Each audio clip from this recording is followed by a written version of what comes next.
అందరికీ నమస్కారం. విధ్వంసకారుడి నాయకత్వానికి దార్శనికుడి నాయకత్వానికి మధ్య ఉన్న తేడా సైకో జగన్మోహన్ రెడ్డి ముఖ్యమంత్రిగా పరిపాలన ప్రారంభం ఏ విధంగా ఉంది, ఈరోజు నారా చంద్రబాబు నాయుడు గారి పరిపాలన ప్రారంభం ఏ విధంగా ఉంది.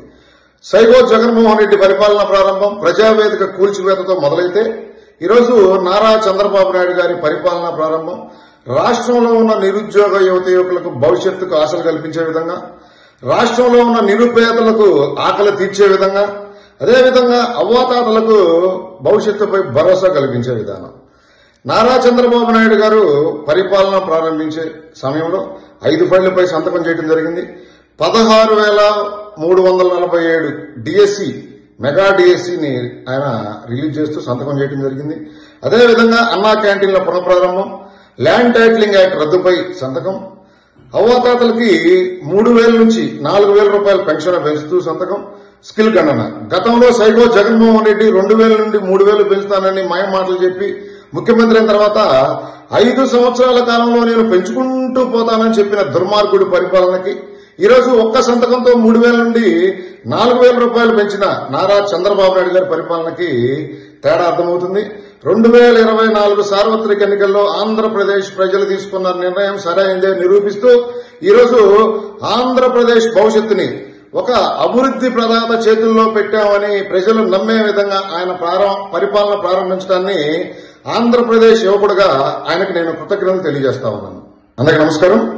విధ్వంసకారుడి నాయకత్వానికి దార్శనికుడి నాయకత్వానికి మధ్య ఉన్న తేడా సైకో జగన్మోహన్ రెడ్డి ముఖ్యమంత్రిగా పరిపాలన ప్రారంభం ఏ విధంగా ఉంది, ఈరోజు నారా చంద్రబాబు నాయుడు గారి పరిపాలన ప్రారంభం ఏ విధంగా ఉంది. సైకో జగన్మోహన్ రెడ్డి పరిపాలన ప్రారంభం ప్రజావేదిక కూల్చివేతతో మొదలైతే ఈరోజు నారా చంద్రబాబు నాయుడు గారి పరిపాలన ప్రారంభం రాష్ట్రంలో ఉన్న నిరుద్యోగ యువతీయువకులకు భవిష్యత్తుకు ఆశలు కల్పించే విధంగా, రాష్ట్రంలో ఉన్న నిరుపేదలకు ఆకలి తీర్చే విధంగా, అదేవిధంగా అవ్వాతాతలకు భవిష్యత్తుపై భరోసా కల్పించే విధానం. నారా చంద్రబాబు నాయుడు గారు పరిపాలన ప్రారంభించే సమయంలో 5 ఫైళ్లపై సంతకం చేయడం జరిగింది. 16,347 డిఎస్సి మెగా డిఎస్సిని ఆయన రిలీజ్ చేస్తూ సంతకం చేయడం జరిగింది. అదేవిధంగా అన్నా క్యాంటీన్ల పునఃప్రారంభం, ల్యాండ్ టైటిలింగ్ యాక్ట్ రద్దుపై సంతకం, అవ్వాతాతలకి 3,000 నుంచి 4,000 రూపాయల పెన్షన్ పెంచుతూ సంతకం, స్కిల్ గణన.